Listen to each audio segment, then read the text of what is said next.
Hey, good afternoon to you. It's 3:06 here. News Talk 105.9 WMAL, where we're making sense of the news on a Monday. Great to have you with us. Michael Whatley, the chairman of the Republican National Committee, is here at 3:30. A lot to discuss with him, including those ongoing Senate meetings as President Trump's nominees try and make their way into the position of officially Senate-confirmed contributors to American greatness. We'll talk to Michael Whatley about that. Jerry Dunleavy will be with us at 4:30. We're going to talk about a massive, massive settlement as yet another organization has to pay a big bill for its role in the opioid crisis. So many Americans dead. And now, all these years later, some financial damages. Jerry talks to us about that. And then Congressman Andrew Clyde is here at 5 o'clock. We're going to talk to him about how much control should Congress have over the affairs of Washington, D.C., and what should we do about what we now know as Black Lives Matter Plaza? The congressman has a plan for that. He'll discuss it at 5 o'clock. You can chat with us at 888-630-9625, 888-630-WMAL. Hope you had a wonderful weekend. I want to thank Dan and Paula Bongino for welcoming me and my wife to their home last week. It was Friday night. We had, you may have heard if you were listening to Dan Bongino's program at all, his big 50th birthday bash. That was literally an unreal experience. And what I mean by that is they had a country concert in the driveway of his beautiful home. They had they had just racks of food everywhere, like everything you could possibly imagine. They had like a tequila tasting table. Dan's apparently a big tequila guy. I was warned. I was told in advance because I asked, "What do you bring the guy? Like, what do I get Dan Bongino?" And luckily, his producer Jim, told me, he's like, he likes tequila. I was like, perfect. So I got a bottle of tequila. The airlines make it complicated to fly with booze, so I didn't fly with booze. I purchased it down there in Florida. Brought the tequila bottle with me to the party, and it was great. Ran into so many great guests, friends while we were there. I can't even begin to try and name them all, so I don't want to leave anybody out. I will say it was great seeing Julie Kelly was there. Julie, she's so sweet and she's such a great spokeswoman for decency. She's been speaking up on behalf of all the January 6th defendants for so long. It was really nice to see her. So big hugs to Julie there, and so many others. So Carol Markowitz was there from the New York Post. We saw her. I got to talk. Actually, you know who I talked to a lot? Michael Singleton, who is one of the only Republican commentators on CNN. And I was just congratulating on him on all of the sanity that he's been able to bring to that network. So that was cool. And just anyway, it was cool. Really neat. And Dan had a really nice birthday. He seemed really touched by it. He was super emotional about it. And rightfully so. It was really well done. Paula did a great job. So once again, happy birthday to Dan, and thank you for inviting us. That was very neat to be a part of. Really, really enjoyed that. And the other big thing from the weekend, just by way of a personal note, is my niece was born recently, and she was baptized on Sunday. So we jetted away from Florida, went up to visit my brother. He's up in Pennsylvania, and his family, and we did a big baptism Sunday for Mildred Coglianese. Her first name is Mildred, named after my grandmother, who just passed away in the past year. And she's the matriarch of the family. She has 9 kids and a lot of when I say a lot, I don't actually know how many. A lot of grandkids, a lot of great-grandkids. And so now there's a new Mildred in the world. Not a typical name, is it? Not these days. But now there's a beautiful little girl with the name Mildred. She goes by Millie right now. Millie Coglianese had an excellent baptism on Sunday, which was an absolute blast. Really nice. Of course, that led me back to the area and back to the news. So we were digging in today, and last night I was reading up on everything that's going on. I was still hoping for some answers on the drones. Sorry to tell you, we don't have any. There's no meaningful answers on these stupid drones flying over the United States of America right now. But as I was hoping, as I was talking to Henry Rogers this morning from the Daily Caller, because we're colleagues over there, and he was headed off to this press conference with President Trump at Mar-a-Lago today. He said, we talked about what kind of questions should come up. And I said, drones. I was screaming, drones. I need to know more. What does he think about these drones? And sure enough, here's President Trump answering the question today in a very lengthy press conference, Remember, he's the incoming president of the United States. The outgoing guy hasn't even done a post-election press conference, which is very unusual. And of course, that's because his brain doesn't work. But President Trump is coming back, and he did a lengthy press conference today, asked about the drones. Here's what he said. Can you comment on the drones that are flying around New Jersey ports? It seems like the American people have a big disconnect. The government knows what is happening. Look, our military knows where they took off from. If it's a garage, they can go right into that garage. They know where it came from and where it went. And for some reason, they don't want to comment. And I think they'd be better off saying what it is. Our military knows and our president knows. And for some reason, they want to keep people in suspense. I can't imagine it's the enemy, because if it was the enemy, they'd blast it out. Even if they were late, they'd blast it. Something strange is going on. For some reason, they don't want to tell the people. And they should, because the people are really, I mean, they happen to be over Bedminster. Well, you should know the truth. They're very close to Bedminster. I think maybe I won't spend the weekend in Bedminster. I've decided to cancel my trip. The government should level with the people, says the president. They should just tell people what's going on. For some reason, they don't want to. The president said something strange is going on. And he spoke with certainty. He said the government knows what's happening. Now, I'd like to read between the lines on President Trump's statement here.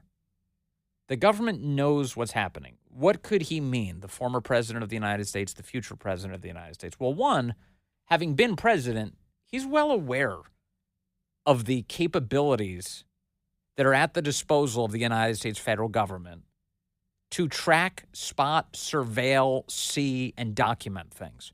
He knows what's possible already. So let's just start with from that distance, that maybe just through the benefit of having been president of the United States, he definitely knows what is achievable.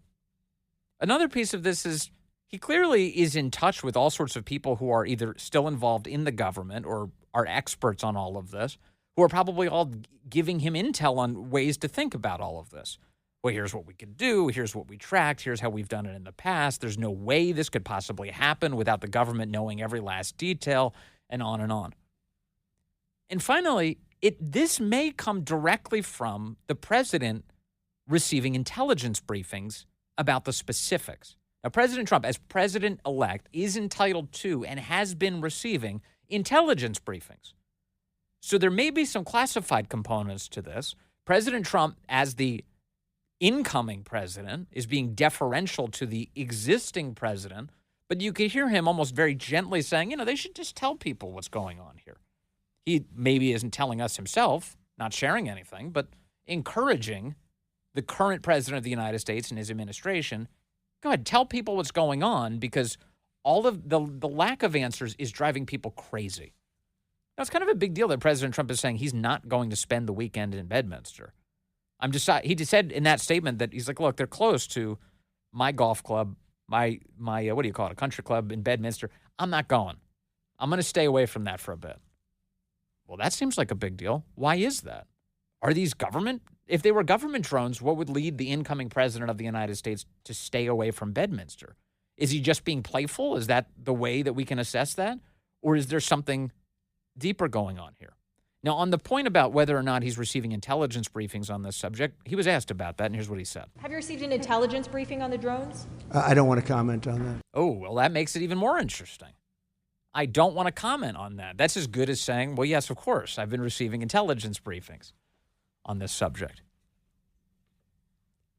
So, and here you have a United States government that is, once again, this is really a hallmark of the left, isn't it? And all of the establishment elements that they control. They treat you like you're an utter idiot. And that if you were to know, this is the most innocent possible explanation. If you were to know, you wouldn't know how to handle it. You're too emotionally incontinent. You would go crazy. You'd go ballistic, which is, of course, nonsense. Nonsense. The American government and the establishment have done so many horrible things that every time you find out another one, at this point, you're not surprised. You're just consistently appalled, right? You're not shocked. You're just consistently appalled. You said, you live down to the standard that I have for you. That's usually the way this works. when it comes out last week that, yes, there were dozens of confidential human sources that reported directly to the FBI, which means they were paid by the FBI, who were involved in the events of January 6, 2021, you didn't respond to that saying, oh, my goodness, I can't believe that happened. Your response was, oh, yeah, I knew that happened, and you're as crappy as I thought you were, and you're still lying about the extent of this. That's what happens. You know, we have all of these reports. Forget the drones for a minute. We have all of these reports of real deal Navy pilots flying off the coast of our country and seeing objects in the air that defy the laws of physics and then reporting them and saying, hey, guys, we're dealing with something that I've never seen on Earth before, leading to all sorts of people. We call them UFOs because they're, quote, unidentified flying objects, but leading people to believe that, hey, there's something really crazy going on. Could this be an out-of-world experience that we're encountering? And how did the American public react to that public declaration of the existence of these things? With, oh, that's interesting. Tell us more. No, we won't. I mean, we all but confirmed some of the most unbelievable technology anybody has never seen. And the American public's reaction was, cool, I want to know more. There weren't riots. There wasn't like societal meltdown over that news. So now, whatever the drone thing is, will you please just tell us? And remember the relationship that the government is supposed to have to what they call the governed. We are the people of the United States. The government serves at your pleasure. You elect the leadership of this country. You fire the leadership when it deserves it. And by extension, everybody who works within that environment works for you. When you go to government meetings, when you raise the point that, hey, you work for me, that is true. Hey, I pay your salary, that is true. And these officials would do well to remember where they're supposed to be in the pecking order. But instead, they sit upon the top of the mountain, they stare down at you with contempt, they refuse to give you relevant info, and they don't even explain why. They just say that you've got to live with this. You know, Alejandro Mayorkas, the impeached, dishonest DHS secretary, was on with CNN's Wolf Blitzer going into the weekend. And they were talking about the drones. And Mayorkas wants you to believe that, hey, the drone thing is nothing. It's literally nothing. People are making much ado about nothing. They're just commercially available drones. Stop getting so crazy. It's not as though anyone can just take down a drone in the sky. That in and of itself would be dangerous. Do you have the authority to shoot down drones? Our authorities are very limited. That is precisely why we have gone to Congress to expand those authorities. Our authorities are limited by the United States Coast Guard in the maritime environment, the United States Secret Service in its protection of our national leaders, the U.S. Customs and Border Protection with respect to the border. We have various authorities that are discrete to the particular missions. We can't just shoot a drone out of the sky. But do you know for sure these are drones or unmanned aircraft? What are they? We believe that there are cases of mistaken identity where drones are actually small aircraft and people are misidentifying them. There very well may be drones in the sky, of course, but those are commercially available. One can go into a convenience store and buy a small drone. There are also commercial drones as well. But we know of no threat or nefarious activity. And I want to repeat, Wolf, that if we learn of any cause for concern, we will be transparent. It's so stinking dishonest. You know, the government has like back doors to all the cell phone networks so they can surveil anybody they want at any time. You understand? They have access to all the big tech companies. They really hate when you try and figure out a way to do encrypted communication because it makes it harder for them to surveil you. You understand all this? And so we are to believe that the Department of Homeland Security has no knowledge whatsoever. We haven't seen anything. Really? How come every local government official in New Jersey is screaming from the highest possible mountain they can get upon that they've got a problem, that there are no real answers, and that their communities are nervous as hell about what's happening? And your best is, well, you know, people can go to the store and buy drones. So this is probably nothing. That's Alejandro Mayorkas. Meanwhile, President Trump says the government knows what this is. They know. and they should just tell you. So there's a guy who actually remembers what the relationship this government is supposed to have with the American people. That's the guy who respects it. Not Mayorkas and not whoever's pulling Biden's strings. 322. Yeah, coming up, we're going to talk to Michael Whatley from the Republican National Committee, and President Trump had some remarks today about Michael Whatley. It was within the context of a question about Laura Trump, whether or not Laura Trump might get the Senate seat in Florida being vacated by Marco Rubio as he joins the United States Department of State. Here's what President Trump had to say and his reference to our guest today. I asked her, would she go to Washington and work on the, as chairman of the committee along with Michael Whatley. And they did such an unbelievable job, especially on cheating. They stopped it, or at least they stymied it. Too big to rig. And we won in a landslide. They stymied the cheating. Too big to rig. He's very happy with Michael Whatley, which is why he's staying on at the RNC, and we'll be speaking to him coming up in a few minutes here. Adam is calling in from McLean now on line 1, wants to talk about all those drones up in the Northeast. Adam, good afternoon, sir. You're on the Vince Coglianese Show.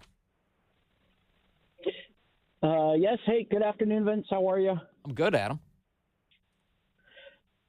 So there was a report flying around Twitter today, so I did some research. Something about some sort of missing nuclear shipment up in New Jersey. Something about Category 3, less than Category 3 level of radioactive material missing. The report, I'm looking at it right now from the the Nuclear Regulatory Commission, says that the shipment container arrived damaged and empty. Now, the licensee for the material says it's a cancer center, but add in that video of the defense contractor talking about the drones running around sniffing for chemicals or radioactive material that came out over the weekend.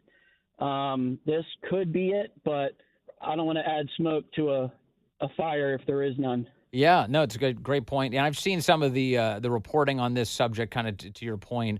Newsweek has a piece up today. Mystery drones could be trying to find, quote, radioactive material. They're quoting an aerospace CEO by the name of John Ferguson from Saxon Aerospace, which is a drone manufacturer in Kansas. He did a 9-minute video that is going viral on X right now. A lot of people sharing it, thinking this might be the explanation. I'm just tired of this crap, aren't you? Just tell us the explanation. How about that? And if you're looking for something, maybe get the American people involved in helping you find it instead of hovering drones over their homes like some dystopian hellscape. That would be better, wouldn't it? Coming up, Michael Whatley will be with us. We're going to chat with him about how the Senate hearings are going and what's ahead for the incoming, don't you love it, Trump administration. Hey, good afternoon to you. It's now 3:36 WMAL, where we're making sense of the news. Coming up, Jerry Dunleavy will be with us. He's a former senior investigator for the House Foreign Affairs Committee. We're going to talk to him about McKinsey, this big consulting firm, paying out a massive settlement for its role in the opioid crisis in America. Jerry has all of that at 4:30. 5 o'clock, Congressman Andrew Clyde is with us. He will discuss what it's going to take to get D.C. under control and whether or not Congress should be fully running it again. And you can join us at 888-630-9625, 888-630-WMAL. Joining us now to discuss the state of our country is a man who helped get President Trump elected this year. Michael Whatley is here, chairman of the Republican National Committee. Sir, always good to have you back on the show. It's great to be on with you, and it's great to be able to say Merry Christmas to you and all your listeners. Yeah, likewise. Merry Christmas to you. President Trump mentioned you today in the context of a question about Laura Trump. I want people to hear what he had to say. He said, you did a great job here. I asked her, would she go to Washington and work on the, as chairman of the committee along with Michael Whatley. And they did such an unbelievable job, especially on cheating. They stopped it, or at least they stymied it. Too big to rig. And we won in a landslide. We won in a landslide. They stopped the cheating. Michael Whatley, how different was the pushback against election interference in terms of the RNC's operation than in the past? Well, we set up the first ever nationwide election integrity program, and that really, was coming out of we had various different states that were running their own kind of programs, several different candidates who would run their kind of programs, but we've never had a fully nationalized program before. With Laura and I at the helm, we set up a program where we filed lawsuits. We worked with state legislators. We worked with regulators to set up the right rules of the road and have them in place before the elections. We recruited and trained 230,000 volunteers, 6,500 attorneys all across the country, and we built a national conversation around election integrity that had never existed prior to 2020. So, for a first-run program, we were extremely happy with the results that we saw and feel like we were in a great position to really, truly, prevent what happened in 2020 from happening again. I know President Trump recently publicly announced that he asked you to stay on as the chairman of the RNC for the years ahead. How long do you envision, first of all, congratulations, and how long do you envision doing this role? Look, I agreed to stay on through the midterms because it is absolutely critical for us to be able to hold the House and to hold the Senate. Really, truly, the president's agenda that we're going to be moving on over the course of the next 2 years is absolutely critical, but you've got to maintain it. You've got to be able to run through the tape for this administration. We want to hand it off to another Republican. And in order for that to happen, the American people need to see progress. They need to see very real progress on prices, on the southern border being secure, and on our standing around the world being stronger than we are today. That will not happen if we lose the House and the Senate. So my mission for the next 2 years is absolutely to help the president get his nominees in place, to be able to get this administration up and running, yes, and then to turn around and make absolutely sure that we hold the majority in the House and in the Senate in the midterms. On the nominee front, this all kind of works together. One of the things we've noticed is that Republican senators are getting a lot of incoming calls right now. Hey, you better support President Trump's agenda. He's the guy who won the mandate. So let's get these nominees through. And some concern that if senators fail to live up to that, that maybe they should be primaried in the future. Will the RNC play a role in any of the primary phases of somebody who, say, walks away from the president's agenda? The RNC itself, no, because we're actually prohibited from engaging in any type of primary activity. But I think it's very important to know Donald Trump won, and he won because he ran on a very specific agenda of, restoring the southern border, rebuilding our economy, keeping our communities safe, and make sure that America is strong enough to protect our interests and allies around the world. That is a bipartisan agenda. That is a national agenda. Yeah. And he's going to work very aggressively to implement that agenda. So I think anybody who works against that agenda, either from the House or the Senate, Republican or Democrat, is absolutely going to hear from their constituents who really, truly want to see America move forward right now. Do you think those constituent calls and reactions on social media have made a difference so far? It does feel like there's been a tone shift among some of the squishier Republican senators in the last few weeks who had at first had indicated that we'll see. I don't know if I can support this nominee. Now it does seem like most of the Republican senators are at least saying, let's get to this. Let's get to the hearing phase. I want to actually have conversations with all of these guys, whether it's Pete Hegseth or Kash Patel or RFK Jr. It seems like they're a little bit more deferential to the voters who supported President Trump now. Yeah, my experience working with the Senate and working with the House over the years is that they're relatively immune to kind of public pressure that comes from the press, just because they get it from every direction on every issue, every side of every single debate. Mm-hmm. But the fact is, they are very keen to listen to their constituents. They know who their voters are. They know what their voters care about. And if they want to get reelected, they're going to fight for their constituents. And if their constituents are telling them that these nominations are important and then they're going to treat them accordingly. Yes. And I think that's really what we've seen over the course of the last few weeks. These 2026 elections are going to require a lot of your time and energy, Michael Whatley, because I'm looking here and I see, well, of course, just like every 2 years, every House seat will be up. But then you have 35 Senate seats at least that will be contested in 2026 and 39 gubernatorial elections out of the 50 states. 2026 is a huge year on the electoral calendar. No question about it. And when you layer over that, that the president has a 4-year term and only a 4-year term, he's not going to be on the ticket again. He needs to finish his agenda, and that is going to require us to hold the House and hold the Senate. And really, frankly, we need to expand that majority in the House. So this midterm election cycle is going to be one of the most important that we've ever had in the entire country. It is certainly going to be the most expensive midterm cycle that we've ever had in the history of the country.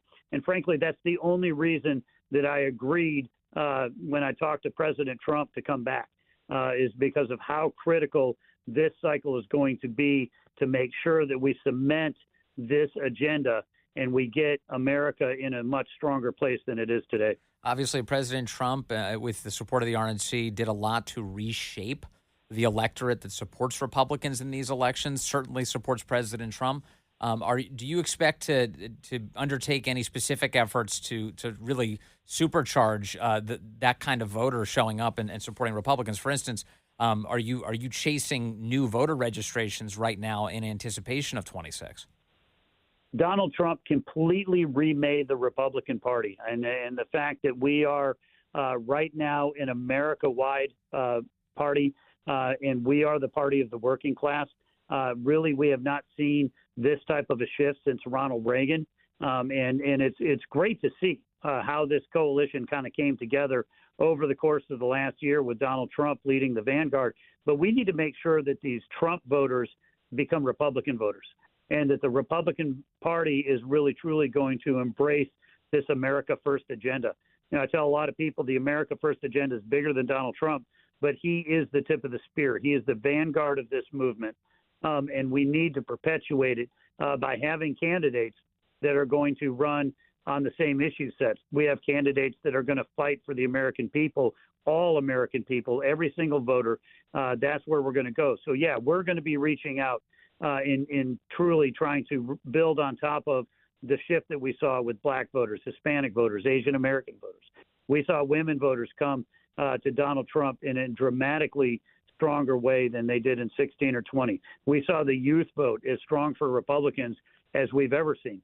So there's a lot to build on it to make sure that these Trump voters stay as Republican voters. And the way that we're going to do that is by enacting this agenda and showing America real progress over the course of the next 2 years. Well, Michael Whatley, this gets right back to the point you were just making a moment ago. This is why the nominees that the President Trump has presented to the Senate need to be confirmed.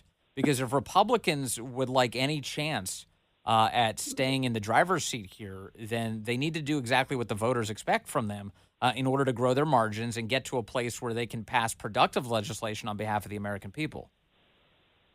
Could not agree more. And I think really it starts with the nominees, right? Because, you know, the White House staff, that's going to be able to go in without Senate confirmation.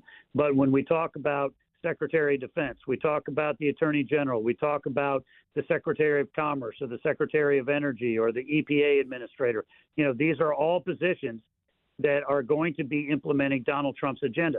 How are we going to bring prices down for every American family? Housing prices, grocery prices, gasoline prices. Yeah. These are the people that are going to implement those visions. How are we going to make sure that America is strong? You know, we're going to make sure that we have a strong Department of Justice. We're going to have a strong Department of Defense, a strong FBI. You know, how are we going to make sure that this country is moving forward and protecting, you know, the southern border? Well, that's where we're going to have Kristi Noem, and we're going to have other people that are going to be, you know, coming into this administration to implement Donald Trump's vision and his agenda. It's absolutely critical that we hit the ground running on January 20th, and we have, you know, President Trump has a team in place to carry this out. Yeah, I'm hopeful. I don't know about you, Michael Whatley. It sounds like you are, but, you know, this I feel like the pace is going to be a lot faster than we saw in 2017 and that they'll be able to get a lot more done just because everybody, and not to include the president, everybody around him has just so much more familiarity with how to operate the levers of power now, and they're going to do it in a much more efficient way. At least that's the hope. Yeah, and look, I spent time with the president down at Mar-a-Lago over the course of the last several weeks, and the word that I would use to describe his activity, my conversations with him, is urgency. You know, he understands that he has one term, he has 4 years. The urgency that he is bringing to this transition is very similar to the urgency that we saw over the course of the last couple of months on this presidential campaign. Yes. He knows that he has won an opportunity to help America, but if you don't take advantage of that opportunity, it's a wasted opportunity. And, you know, having won the White House, lost the White House, and won it back, he is absolutely focused on making sure that he's fighting every single day for every American family. Do you think there's any chance he signs any executive orders or pardons right from the podium during the inaugural address? Well, what will happen is he will, as soon as he is sworn in, move right back into the Capitol, and he will certainly sign several documents right there, but then he's going to head down Pennsylvania Avenue to the White House, and he's going to get back into the Oval Office. He's going to roll up his sleeves, and he's going to go to work. All right. I know you will, too. Michael Whatley, chairman of the RNC, thank you, sir, for your time as always. Really appreciate it today. Absolutely. Vince, thank you. And again, just I hope that you and all your listeners really have a fantastic holiday season, a Merry Christmas, and a Happy New Year. Yeah, Merry Christmas, Happy New Year. We have a lot to be thankful for. Thank you. Thank you, Michael. That's Michael Whatley, chairman of the RNC, who's got a busy job again. What is that like? You know, he's already so busy. This past election year, he's now 2 years from now, which is not that far away. I know it feels like it, but it's not that far away. A year from now, we're going to be in the heat of, you know, the primaries for all of these seats. I mean, we're barreling towards it, and they matter a great deal. You know, if President Trump can get some important legislative accomplishments under his belt here in these first 2 years, they could serve as the basis for why Republicans deserve to grow their majorities, which is why Republicans would do well to work with the president now. You're allowed to have a difference of opinion, by the way. That's not what I'm trying to discourage. You can have a difference of opinion from President Trump or his voters, but if that's the case, make your case in public. You know, make a convincing case as to why you're right and everybody else is wrong. But beyond that, the president's presenting these nominees. He's got thin margins. The last thing he needs is to be stymied. And in so doing, you're going to hurt the American people who set this agenda in motion in the first place. So it is, like I said, it's good to see some of these Republican senators walk back their well, it seemed to be open animus for some of these nominees. I actually ran into Kash Patel, just ran into him last week, and we didn't get any deep, detailed conversation or anything, but he said things are going well in the Senate. And I did ask him, I was like, so are you going to be done there, like, in the next few days? Are you done, like, meeting with every... He's, no, we got to just keep going. So they're just going to keep going, keep plugging away.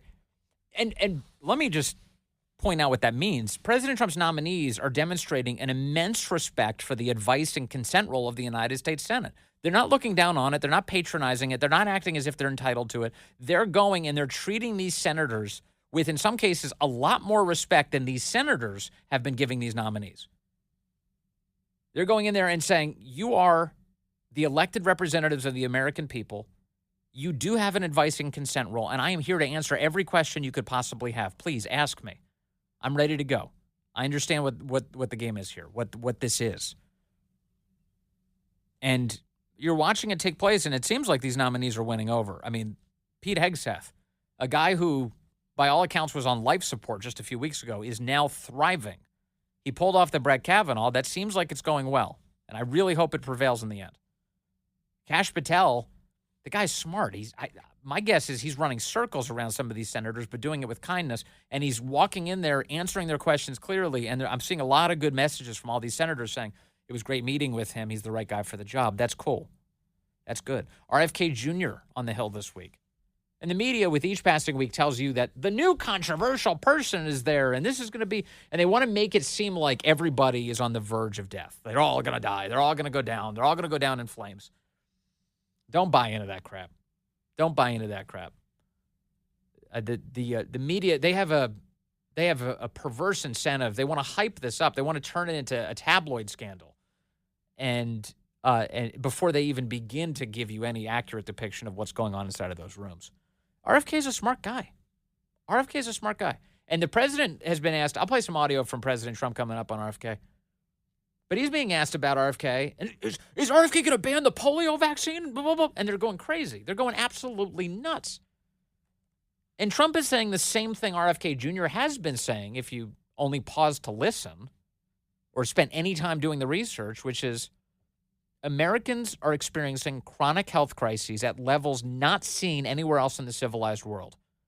Getting to the bottom of why, and especially the government's involvement in that, should be of the utmost importance to an administration that was elected just now in part on MAHA, Make America Healthy Again. So I expect RFK to do well in these meetings. The president's got a very competent roster of people around him.